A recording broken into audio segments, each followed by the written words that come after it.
The tenants completely destroyed the seller's home. And the craziest part, the seller wasn't even angry. They were just stressed because renewal is coming up, the numbers aren't working anymore, and now they're hoping to sell at least break even. So I go to the unit, I walk in, and I immediately see the problem. And it's not just the damage, it's what that damage does to you in this market. I'll get more into that shortly, and then we're gonna hop into the GTA condo market update. What is up, beautiful people? My name is Matt Smoy, full-time real estate agent right here in the Greater Toronto area. And if you need help and you want to work with a real estate professional right here in the Greater Toronto area, go ahead and click that link in the description down below or scan the QR code right here on the screen. I work with buyers and sellers all over the GTA, helping them make smart decisions with clarity. Now back to the video. So I'm working. I get a call from a viewer right here on the channel. They're looking to sell. And right away, it's the line I'm hearing more and more in the GTA condo space. We just want to break even. I understand how people ended up here. A lot of owners bought near the peak, ran their numbers when the interest rates were low, and assumed they'd have more runway before reality hit. But reality hits fast when renewal is staring you in the face. So I tell them, okay, let's take a look at the unit, let's see what we're working with, and then we can talk strategy. So I show up in person because photos don't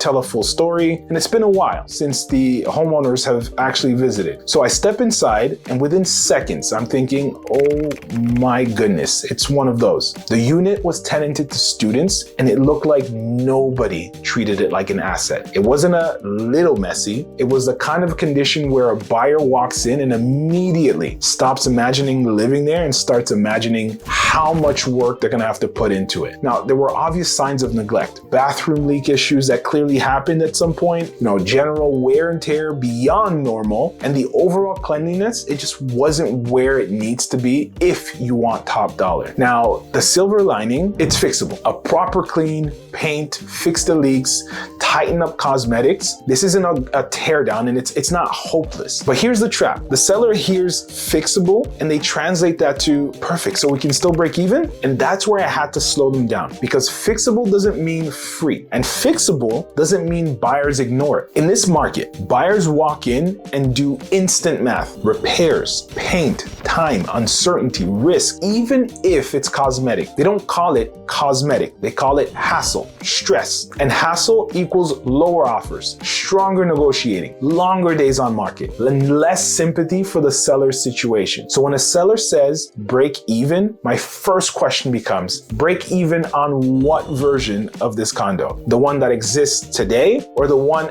after you invest the time and money to make it presentable? Those are two completely different numbers. And then you add the landlord layer, which is where it gets tricky. To maximize value, you want the unit to show well, clean, bright, presentable, easy access, ideally vacant, fully cooperative. But when it's tenanted, real life shows up fast. Scheduling showings, keeping it presentable, access issues, cooperation issues, stress levels rising for everyone, renewal coming. And I'll say it plainly, a tenanted condo that shows up rough shrinks your buyer pool. End users don't want the headache. And investors will say, sure, but I'm paying less. So now the seller is stuck. They need a certain number, but the unit is giving buyers every reason to negotiate down. So I told them the truth, no sugarcoating. You don't get break even because you need it. You get break even when the market believes that the unit is still worth it. Right now, buyers are picky because they can be. So if you're selling condos in the GTA, here's the takeaway. Presentation is pricing. Condition is leverage. If your condo looks like a project, price it like a project. If you, as a viewer, are in a similar situation, you have two paths. Path A, listed as is, that means bargain hunters, tougher negotiations, and discounted offers. Path B, fix it properly, then list. Paint it, repair it, remove buyer excuses. That's the big one. Make it easy for someone to walk in and say yes. Now let's get into the numbers by area, and I'll highlight where we saw the most drastic changes month over month and year over year. These are condo apartments only. Just condo apartments, nothing else, not condo towns. This is for Halton, Peel, Toronto, York, and Durham. Here's the citywide pulse for February compared to January. Sales were up just under 1,100, up 27% month over month. New listings came in just under 3,500, down 6%. Active listings were up just over 7,000, up 7%. Sale to list is mostly around 97%, and days on market is generally high high 30s to around 50 days faster than January. Now, the biggest month-over-month movers were Halton sales up 35%, York sales up 32%, Toronto sales up 29%, and Durham saw a big drop in days on market from 56 to 37, with prices jumping. But Durham is a small sample, so that can be a mixed shift. Now, year over year, the big standouts are Durham sales down 35%, with active listings up a lot. In York, the average price is down about 13%. In Peel, the average is down about 10%, and the median is down 12%. In Toronto, we're down about 12%, with the average price down about 8%. Now, let's go by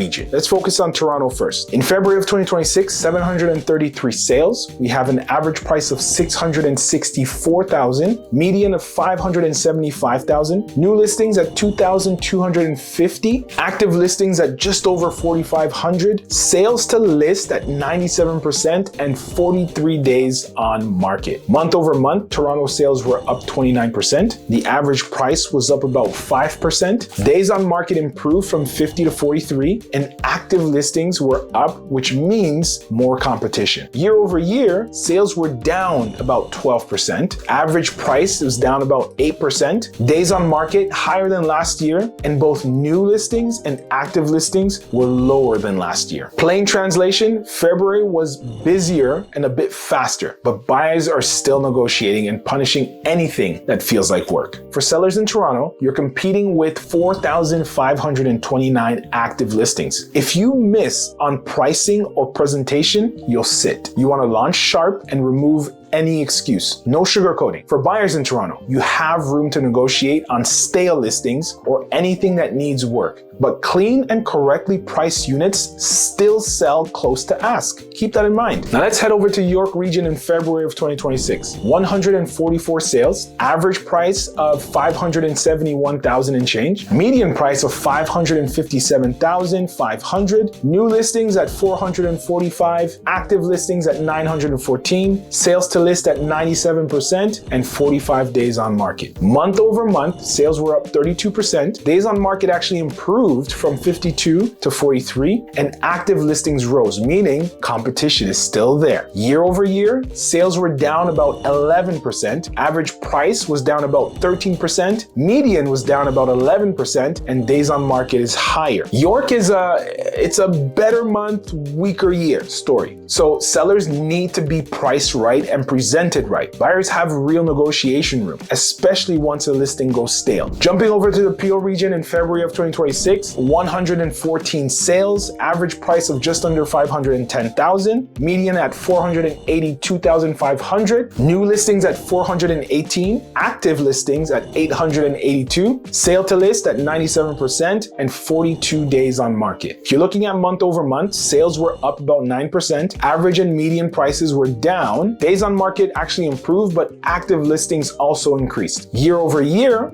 average price is down about 10%, and median is also down about 12%. And the days on market are just higher. Peel is price sensitive. Sellers need condition and value to be obvious. Buyers can negotiate on older, higher fees or need work units, so keep that in mind. Halton region in February of 2026, you have 62 sales, average of $593,000, just a little bit over, median of $521,500, new listings at 243, active listings at 532, sale to list at 97%, and 50 days on market. If you're looking at it month over month, sales were up 35%, but the average price was down and active listings actually increased. Year over year, the median is down and days on market is much higher than last year. So even with more sales, Halton is still a slower environment where pricing matters a lot. Lastly, we're jumping over to Durham region in February of 2026. We have 31 sales, an average of just over $518,000, median of $502,000, new listings, we have 117, active listings at 213. The sale to list ratio is actually 98% and 37 days on market. Month over month, sales were up, prices jumped, and days on market actually dropped sharply. But Durham's volume is small, so that can be a mixed shift. Year over year, sales are down about 35%, listings are up, active inventory is up, and days on market is higher. Durham is one of the clearest pressure shifts. Fewer sales, more choice, and a slower market than last year. One last quick heat heat check. Months of inventory, which is active listings divided by sales. You have Halton. Halton is about 8.6 months. Peel is about 7.7 months. Durham is 6.9 months. York is about 6.3 months. And Toronto is about 6.2 months. That's why I keep saying this is a selective buyer market. Great units, average units get negotiated, and rough units, they just get punished. So here's the conclusion. If you're a seller, launch matters. Condition is leverage, and your competition is today's active listings, not what you paid. If you're a buyer, you can negotiate, especially on stale listings. Keep that in mind, stale or anything that needs work. But clean, correctly priced units still sell close to the asking price. And if you own an older Mississauga condo, you need to watch my next video because those buildings have their own set of pressure points right now.